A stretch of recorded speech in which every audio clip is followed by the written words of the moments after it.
Within the vast skies that cover our planet, there are places where humans are strictly prohibited from entering. These forbidden airspaces serve various purposes, from safeguarding national security to preserving natural wonders. Join me, I'm going to count down the top 15 most forbidden airspaces that you can't enter. Starting with number 15, the Kennedy Space Center. First used in 1949 for launch operations, and then developed through the 1950s as a space launch center, and then substantially in the 1960s to fulfill JFK's dream of sending people to the moon, the Kennedy Space Center is on Merritt Island in Florida and is by far the most famous and used spaceport in the world. Covering an area of 219 square miles, it's also the focal point of Florida's Space Coast, and a hugely important tourist destination, as well as being the location of several crucial manufacturing and processing sites, such as the Space Station Processing Facility, the Multi-Payload Processing Facility, and the Vehicle Assembly Building, which holds the record of being the largest single-story structure on the planet.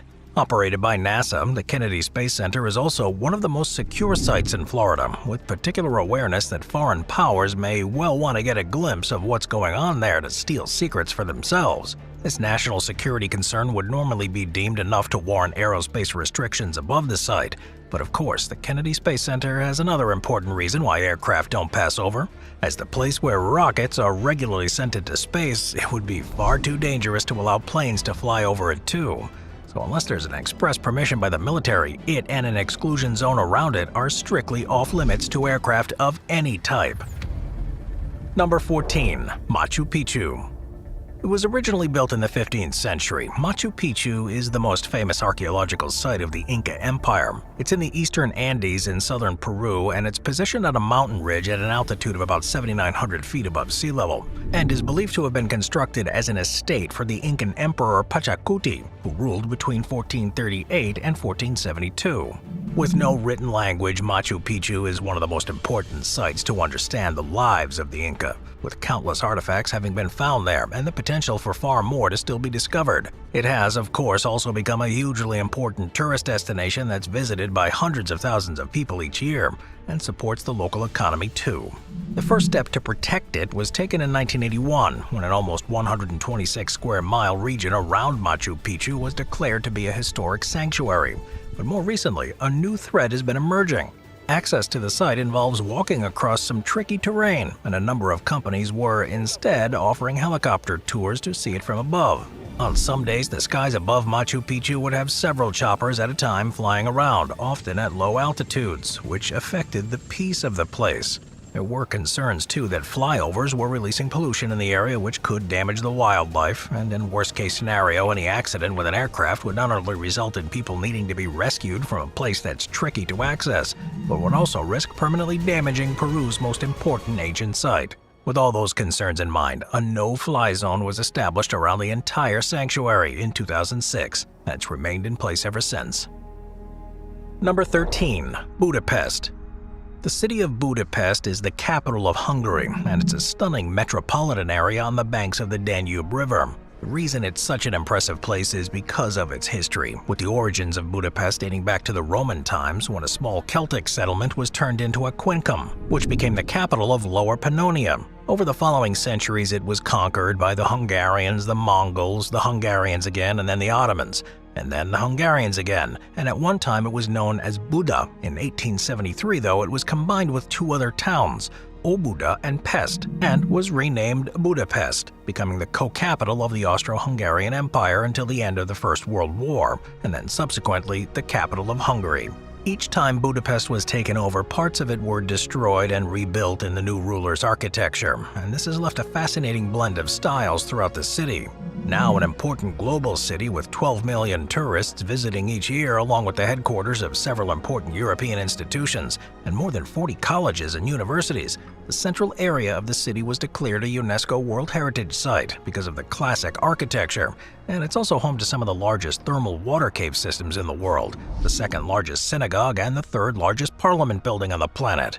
With further important buildings such as historical monuments like Buda Castle and Sandor Palace, along with modern ones such as the National Bank and the base of the Hungarian Homeland Defense Forces, the Hungarian government decided that it was simply too much of a risk to a number of strategically vital sites to allow aircraft to fly overhead. So they took the decision to create a no-fly zone over the entire city. Number 12. Boundary Waters Canoe Area Wilderness. Most no-fly zones in the US at least were only made permanent fairly recently, but there's one surprising place that has had restrictions ever since President Truman signed an executive order in 1949, and it's the Boundary Waters Canoe Area Wilderness in Minnesota. Covering an area of nearly 1,700 square miles and stretching for 150 miles along the border with Canada, the wilderness area is part of the Superior National Forest and is made up of forests, glacial lakes, and streams. Almost 20% of its total area is water, including more than 1,100 lakes, and it was so clear that this was a special place that the first laws to protect it were put in place during the 1900s. Since then, a series of acts have been signed into law to further protect the region, with the intent to preserve and enhance the lakes, waterways, and forests, completely banning destructive practices like mining and logging. The use of vehicles, too, was seen as a risk to the area, though, which saw the initial ban on flying through the airspace, both to prevent damage and to maintain the tranquil setting. But this was just the beginning of the limitations. In 1978, the Boundary Waters Canoe Area Wilderness Act was signed by President Jimmy Carter, and this further restricted the use of motorboats to just 24% of the lakes in the region, banned the use of snowmobiles in more than 99% of the land, and increased the limitations of where road vehicles are able to go as well. This, then, is one of the most vehicle-free places in all of the US, and significantly, it benefits from it. Number 11. The Parthenon. Built between 447 and 432 BC, the Parthenon, which is on a hill in Athens, Greece, was a temple dedicated to the goddess Athena, and the sculptures that adorn the structure are regarded as some of the most impressive of all ancient Greek art that have survived to modern days. Interestingly, it underwent a number of changes over the years, such as being used as a treasury and a Christian church in the 6th century, and a mosque after the Ottoman conquest in the 15th century. And then it suffered extreme damage during fighting in the 17th century. Following this, a number of the artworks were removed and taken elsewhere, including the famous Elgin marbles that are still controversially held in the British Museum. But despite it no longer being the marvel that it once was, the Parthenon is still an extremely important historical site, and it's undergone a number of restoration projects since the 1970s. As an enduring beacon of ancient Greece in Athens, the Parthenon is one of the most recognizable buildings from antiquity anywhere in the world, and it attracts millions of people every year. But having been subjected to such damage, too, it's regarded as being extremely fragile, so there are a number of restrictions in place in an attempt to preserve it. One of these is a strict regulation over the airspace above it, with fears that an aircraft may crash and cause substantial damage. Specifically, no one is allowed to fly at an altitude of less than 5,000 feet over the Parthenon, with extreme penalties in place for anyone who breaches that limit. Number 10. Sellafield Nuclear Site. The world has unfortunately seen all too well what can happen when someone that's in control of an aircraft decides to use it as a weapon, and this has led to a number of flight restrictions being put in place across the globe to prevent anyone from having the opportunity to do something that would cause a massive loss of life or severe damage to national infrastructure. Because of their nature, most nuclear power plants have airspace restrictions around them, including the Sellafield nuclear site in the northwest of the UK. First built as a Royal Ordnance Factory in 1942 during the Second World War, where it would, by the end of the decade, produce plutonium for use in nuclear weapons. It was in 1956 that the Calder Hall Nuclear Power Station was opened on the site, which became the first in the world to produce electricity that was exported on a commercial scale to a national grid. The site has, however, been controversial, originally because it was the location of the first nuclear power station accident in which radioactive contamination was released into the environment after the uranium metal fuel in one of the reactors ignited. It would, though, continue to produce electricity until 2003 and be used as a nuclear fuel reprocessing site until 2022. And while these operations have now ended, there's still a huge amount of nuclear material on the site. The plan is for it to be completely decommissioned by 2120 at a cost of nearly $130 billion. And this has actually meant that the security around it has been intensified in case it's seen as an easy target by potential attackers. Aircraft breaching the exclusion perimeter around Sellafield are given one chance to turn around. Otherwise, it'll be subjected to a shoot down now, ask questions later response. Such is the fear that a catastrophic event could be triggered. This type of approach is similar to what would happen if anyone tried to fly too close to any reactor in the United States or elsewhere in the world. As while they are built to be able to withstand any events that could lead to a meltdown, It's just not worth the risk of death and destruction that would be caused if these protective measures weren't adequate. Number 9. The Taj Mahal. Commissioned in 1631 and completed by 1643, the Taj Mahal was built by the 5th Mughal Emperor Shah Jahan as a mausoleum to house the tomb of his wife, Mumtaz Mahal. The emperor's tomb was also placed there following his death, in what's seen as not only the jewel of Muslim art in India, but as one of the most impressive and recognizable structures on the planet. Amazingly, between 7 to 8 million people visit every year, which is a level of fame that Shah Jahan couldn't have envisioned when he first came up with the idea. Set over a 42-acre complex, which also contains a mosque, a guest house, and formal gardens, it's believed as many as 20,000 artisans were involved in its construction, and it took inspiration from a number of other Mughal buildings. Of course, it's the main, white marble tomb that's the focal point of the site, and it's just as important for archaeologists to learn about the ancient empire as it is for tourists who want selfies alongside it. Because of its age, there have long been concerns about its condition, and authorities have at certain times had to go to extreme lengths to protect it. During the Second World War in 1942 and also during the India-Pakistan Wars in 1965 and 1971, the entire building was surrounded by scaffolding to conceal it and hopefully protect it should enemy aircraft decide to target it. Pollution has also become a concern, particularly in recent years, which at one point saw the white marble of the Taj Mahal begin to turn yellow. So in response, a 4,000 square mile area around it was established in which strict emission standards are in effect.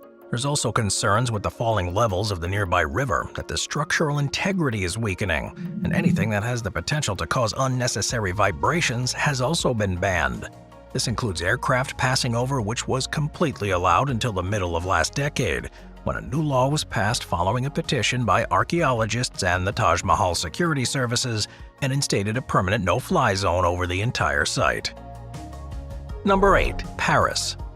Home to around 20% of the total population of France, Paris is visited by an estimated 50 million people each year, and it's also the second busiest airline destination in the world. This doesn't mean, though, that the skies are full of aircraft, as the government's been careful to ensure the routes in and out of the major airports don't affect the daily lives or safety of those in the city.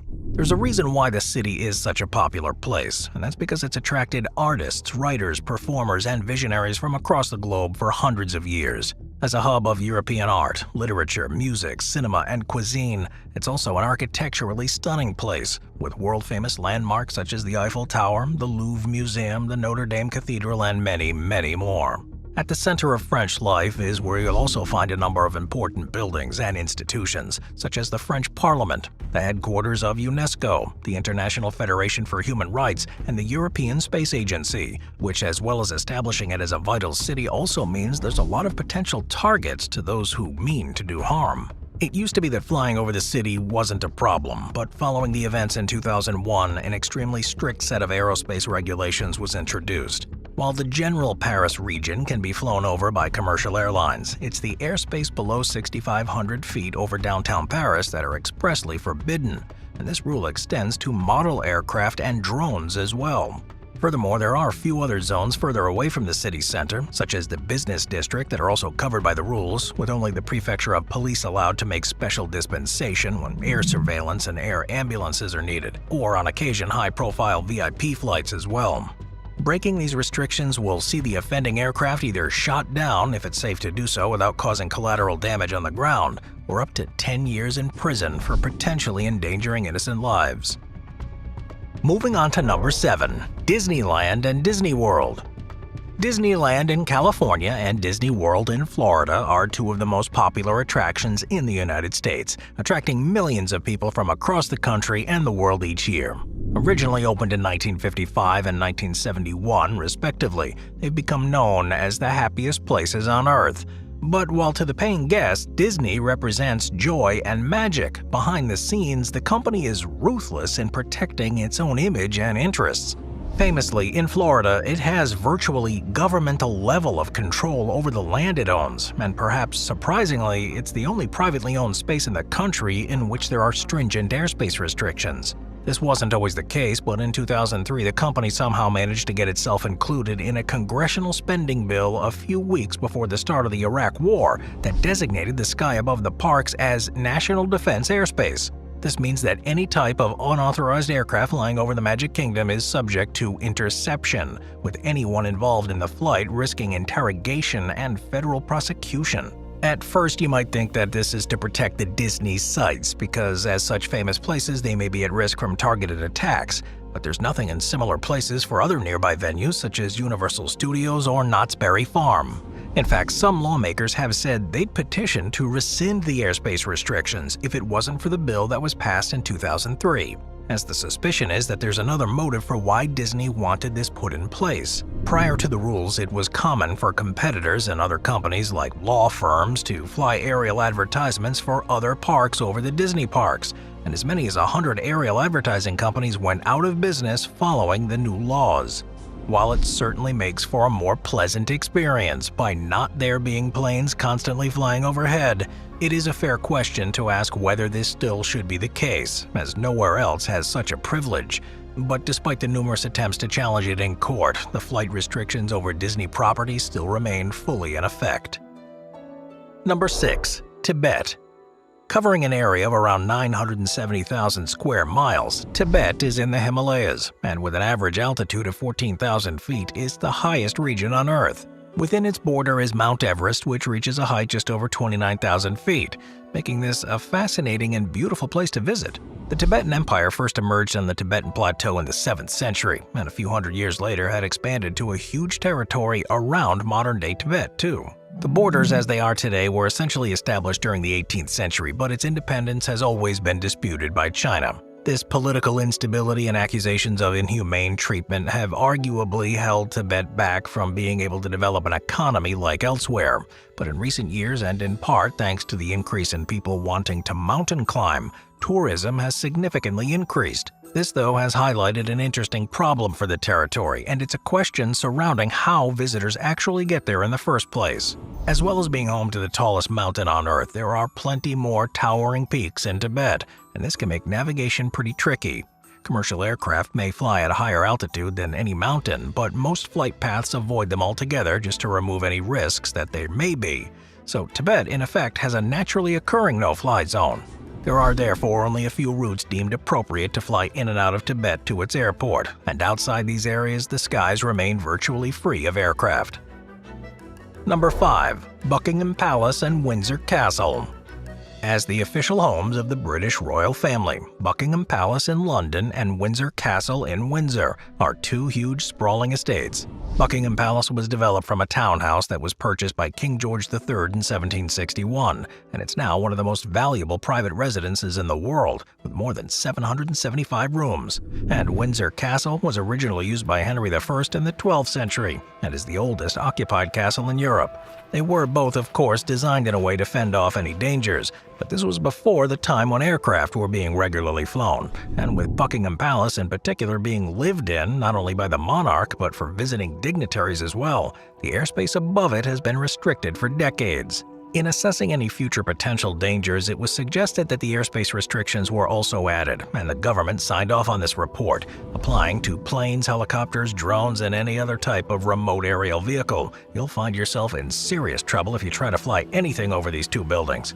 Interestingly, the royal family also has airspace restrictions that actually moves with the senior members wherever they're around in the UK. Known as the Purple Corridor, it specifically relates to the flight paths of any aircraft in the area when a member of the royal family flies on a plane, and prohibits any from flying close to the plane that the royal is on, and even prevents any other aircraft from taking off or landing from the airport for 20 minutes before or after the royal plane has used the runway. This is regularly the cause for delays at some of the country's largest airports, but as it's for national security reasons, passengers aren't ever given the real reason for their late flight, and are instead told it has to do with the weather or a congestion on the runway. Number 4. Mount Vernon. Set along the scenic banks of the Potomac River in Virginia, Mount Vernon, which, while it's of no strategic importance today, is an iconic American landmark. The historic estate was the former home of George Washington, the first president of the United States, after being acquired by his great-grandfather in 1674. George Washington inherited the property in 1754, and over the years he transformed it into a thriving plantation, encompassing 8,000 acres. The centerpiece of the estate is the stunning mansion, which is a 2.5-story building in the Georgian style. The estate played a pivotal role in George Washington's life and the early history of the United States, as well as being his family home. It was also where he conducted business, welcomed guests, and entertained foreign dignitaries. Today, visitors to Mount Vernon can explore the restored rooms of the mansion to see what Washington's daily life would have been like, get a fascinating glimpse into the man who birthed a nation. The estate features beautiful gardens and landscapes that were designed and cultivated by Washington himself. The upper garden, the lower garden, and the botanical garden showcase a wide array of plants and flowers that are still kept how he designed them. Also, there are the final resting places of George and Martha Washington, with the tombs which are located on the grounds serving as a reminder of the couple's enduring love and their profound contributions to the nation. Today, Mount Vernon is a living museum, preserving the rich history and legacy of George Washington, offering educational programs, interpretive exhibits, and immersive experiences that provide visitors with a deeper understanding of the man behind the legend and the crucial role he played in shaping the United States. In honor of that, aircraft are banned around the house and the ground, and according to the website, even aerial photography is rarely permitted. Number 3. Phoenix Park. Phoenix Park, which is located in the heart of Dublin, Ireland, is a sprawling urban park that's one of the largest walled city parks in Europe. First established in 1662 by decree of King Charles II, it spans over 1,700 acres of lush greenery and features a stunning range of different landscapes. Visitors can explore meadows, woodlands, and picturesque lakes, all within the park's boundaries, and its name is believed to have come from the Irish term Finoshka, meaning clear water, in reference to the River Liffey that flows through it. The park is home to Dublin Zoo, which is one of the world's oldest zoos, having been established in 1830 and housing a diverse collection of animals from around the globe. But most importantly, the park is also where you'll find the official residence of the President of Ireland, which is a stately Georgian mansion. This, of course, is rarely accessible to the public, and it's surrounded by a security cordon to prevent any attacks from taking place. And it's also the main reason that the entire park's airspace is inaccessible to any aircraft, except for the Irish president's helicopter and the ones that are carrying visiting dignitaries. The result of this, though, is that the park is one of the quietest and most serene places in the whole city, where you can easily take a break from modern life and take in the beautiful surroundings. It's the only site in Ireland with such restrictions other than prisons or military bases, and a place of relaxation for countless residents of Dublin. Number 2. Mecca. Mecca, which is in the western region of Saudi Arabia, is the holiest city in Islam and has a population of around 2 million people. It is most famously the epicenter of the annual Hajj pilgrimage, which sees many millions of Muslims from around the world travel there every year, with the focal point being the Kaaba, which is a cube-shaped structure located within the Grand Mosque. Muslims believe that the Kaaba was built by the Prophet Ibrahim and was considered the house of God. And during the Hajj and Umrah rituals, pilgrims walk around the Kaaba 7 times counterclockwise as an expression of their commitment. Along with its religious significance, Mecca has a rich historical heritage, with the city dating back thousands of years, having been a vital trade hub and center for Islamic scholarship. As such a focal point of one of the world's major religions, though, Mecca has been the victim of numerous invasions and desecrations over the past 1,400 years, so there's a number of rules in place to ensure the safety of all those who travel there. Non-Muslims, for example, aren't allowed to enter, and all aircraft are banned from the airspace above, except for in unusual circumstances. In 2006, for example, there was a tragic event when a hostel collapsed that killed 76 pilgrims and injured a number more. And on that occasion, rescue helicopters were allowed to bring assistance to those who were affected. Outside of events like these, there are no aircraft at all, reducing the chance of an attack and allowing pilgrims to carry out their religious practices in peace. Number 1. Washington, D.C. The capital city of the United States, Washington, D.C. was established in 1790, having been planned to be the center of American government, culture, and history. Designed by Pierre Charles L'Enfant, the city's grid-like streets radiate from the U.S. Capitol, showcasing a deliberate effort to symbolize unity between the northern and southern states. And this planned design is adorned with renowned monuments and buildings that narrate the story of American democracy. One of the most iconic features in the city is the National Mall, a huge green space that's lined with monuments and memorials that commemorate pivotal moments and figures in American history, such as the Washington Monument, the Lincoln Memorial, the Jefferson Memorial, the Martin Luther King Jr. Memorial, and many more. As the seat of the U.S. government, Washington, D.C. is home to three branches of federal authority: the White House, the U.S. Capitol, and the Supreme Court. These institutions collectively govern the nation and are integral to the city's identity. Also close by at the center of the nation's defense is the Pentagon. But it's not just all about the government, it's also a vibrant cultural center too, with a number of world-class museums featuring priceless collections of art, history, and science, and several prestigious universities and research institutions like Georgetown University and George Washington University. As home to so many places for both national security and for the national identity, it's no surprise at all that there are some of the strictest airspace rules of anywhere in the world. In fact, there's a 30-mile special flight rules around Ronald Reagan International Airport, and it's because of this that the airport is renowned for one of the most nerve-wracking takeoffs and landings in the world. There may not be any mountains in the way, but pilots have to carefully navigate the no-fly zones, and sometimes have to swerve around, which can be an uncomfortable experience for passengers. Any incursion into the no-fly zones can have serious consequences, something a pilot and flight student learned in 2005, when they accidentally veered off course and entered the restricted airspace, which resulted in the whole of the Capitol building being evacuated. I'll see you guys next time. Thank you to our channel members.